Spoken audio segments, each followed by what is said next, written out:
Hello friends, मेरा नाम राकेश वर्मा और मेरी यूट्यूब चैनल पे आपका स्वागत है।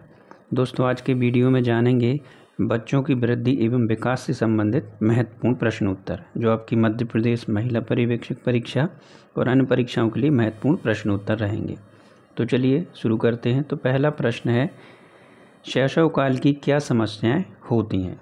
तो शैशव काल में प्रमुख समस्याएँ जो होती हैं उनको जानेंगे। तो पहला है शुरुआती हफ्तों में बच्चों का रोना।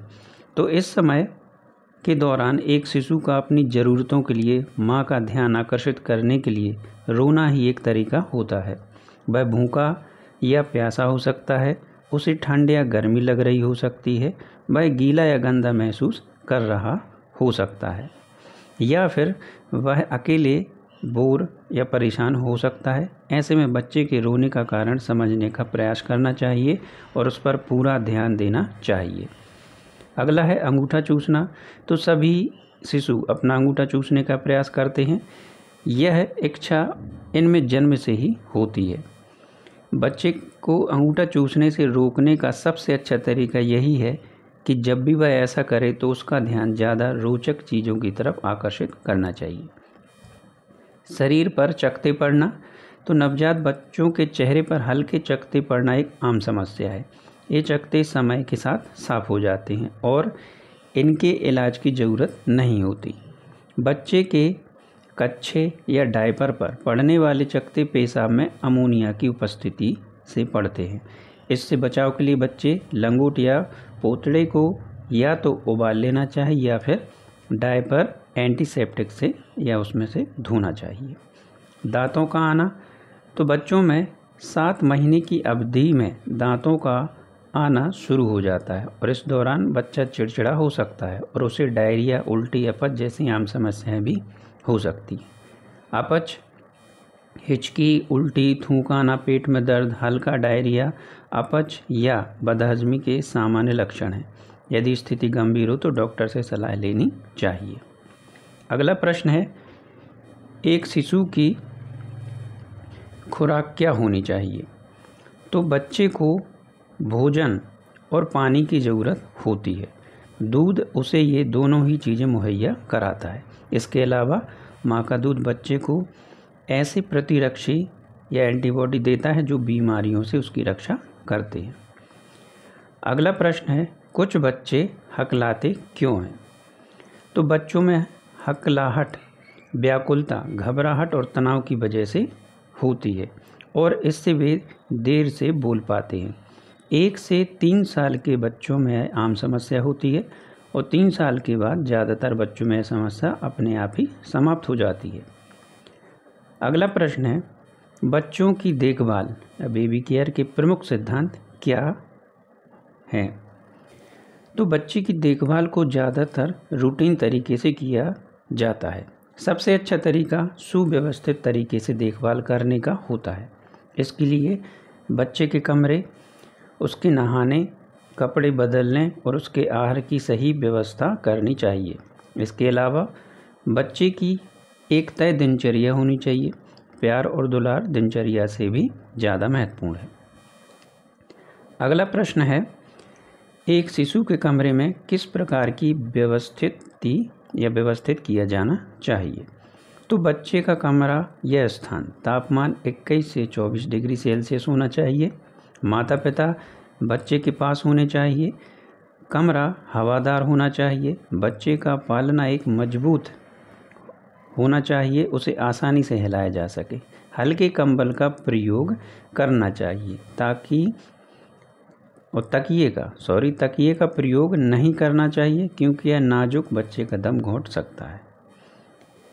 अगला प्रश्न है, लड़के और लड़कियों में किशोरावस्था में होने वाले शारीरिक परिवर्तनों के प्रमुख लक्षण क्या होते हैं? तो बच्चों में या लड़कों में जननांग का आकार बढ़ जाता है, जांघों के बीच बाल दिखना शुरू हो जाते हैं। इसके बाद बगलों में और चेहरे पर बाल दिखना शुरू होते हैं। आवाज़ भारी हो जाती है। लड़कियों में स्तन विकसित हो जाते हैं। मासिक चक्र की शुरुआत हो जाती है। अगला प्रश्न है, इन शारीरिक परिवर्तनों के साथ साथ भावनात्मक और व्यवहारात्मक बदलाव क्या होते हैं? तो हार्मोन में परिवर्तन की वजह से सेक्स की भावना जागृत हो जाती है। विभिन्न प्रकार की गतिविधियों को आजमा कर देखने की प्रवृत्ति बढ़ जाती है। जैसे अनेक किशोरों में धूम्रपान, शराब पीने की प्रवृत्ति बहुत आम देखी गई है। इस प्रकार से उनके द्वारा अपनी स्वतंत्रता निर्धारित करने के रूप को भी दर्शाता है। अगला क्वेश्चन है, किशोरावस्था क्या है? तो किशोरावस्था शारीरिक वृद्धि और मानसिक विकास की वह अवस्था होती है जो यौवन की शुरुआत और शारीरिक व भावनात्मक वयस्कता प्राप्त करने के बीच में आती है। अगला प्रश्न है, विकास के स्वरूप से क्या तात्पर्य है? तो ग्रोथ पैटर्न नवजात शिशु से लेकर किशोरावस्था के अंत तक मानव शरीर के विकास को दर्शाता है। यह दिखाता है कि कैसे एक शिशु एक निश्चित समय अंतराल के दौरान एक पूर्ण विकसित मनुष्य में रूपांतरित होता है। अगला प्रश्न है, माता पिता अपने बच्चे को किशोरावस्था के लिए किस प्रकार तैयार कर सकते हैं? तो माता पिता अपने बच्चे को उनके शरीर में होने वाले बदलावों के बारे में खुलकर और गंभीरता से बताना चाहिए। सेक्स के बारे में सूचना इस प्रकार मुहैया करानी चाहिए जिससे वह आसानी से समझ में आ जाए और कोई भी प्रश्न बिना जवाब के ना रह जाए। ऐसी सूचनाएं माता पिता ही बच्चे को सबसे अच्छी तरीके से दे सकते हैं। अगला प्रश्न है, एक किशोरावय बच्चे की माता पिता किस प्रकार मदद कर सकते हैं?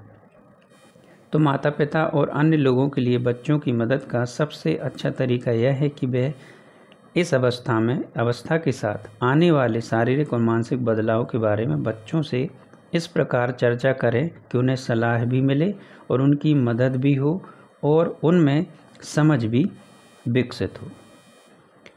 अगला प्रश्न है, किशोरावस्था की शुरुआत के लिए कौन से अंग जिम्मेदार होते हैं?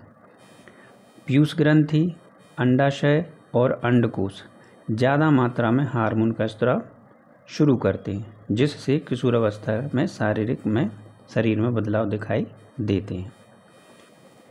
अगला प्रश्न है, किशोर लड़कों और लड़कियों में होने वाले प्रमुख मनोवैज्ञानिक परिवर्तन क्या होते हैं? तो किशोरावस्था वह आयु होती है जिसमें एक लड़का या लड़की शारीरिक रूप से परिपक्व होने लगते हैं और माता पिता पर निर्भरता से बाहर आने और आत्मनिर्भर होने का प्रयास करते हैं। इस मनोवैज्ञानिक परिवर्तनों के परिणाम स्वरूप उनमें आक्रामक व्यवहार, बेचैनी और माता पिता का कहना ना मानने जैसी चीज़ें देखने को मिलती हैं। अगला प्रश्न है, लड़के और लड़कियों के विकास का स्वरूप यानी ग्रोथ पैटर्न को एक दूसरे से अलग कैसे होता है? तो बचपन के दौरान लड़के और लड़की के विकास का स्वरूप कमोबेश एक जैसा होता है। वे पहले 2 वर्षों में तेज़ी से बढ़ते हैं और इसके बाद यह वृद्धि कुछ धीमी पड़ जाती है। 10 से 12 वर्ष की उम्र के दौरान फिर तेज़ी से वृद्धि होती है। लड़कों में 18 वर्ष की उम्र तक वृद्धि होती है, लेकिन लड़कियों में जैसे ही मासिक चक्र शुरू होता है तो वृद्धि रुक जाती है। ऐसा 11 से 14 वर्ष के बीच में कभी भी हो सकता है। लड़का हो या लड़की, उनमें आनुवंशिकता, पोषण और स्वास्थ्य का स्तर ऐसे मानक होते हैं जो बच्चों की वृद्धि को प्रभावित करते हैं। तो दोस्तों, आज की वीडियो में बस इतना ही। Thank you.